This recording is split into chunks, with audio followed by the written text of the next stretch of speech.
In this episode of Clyde's Cache, we explore the ruins of an early 1900s homestead near Redmond, Oregon.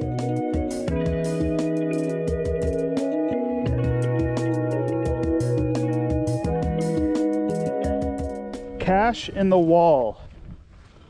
And the last time somebody found it was in March.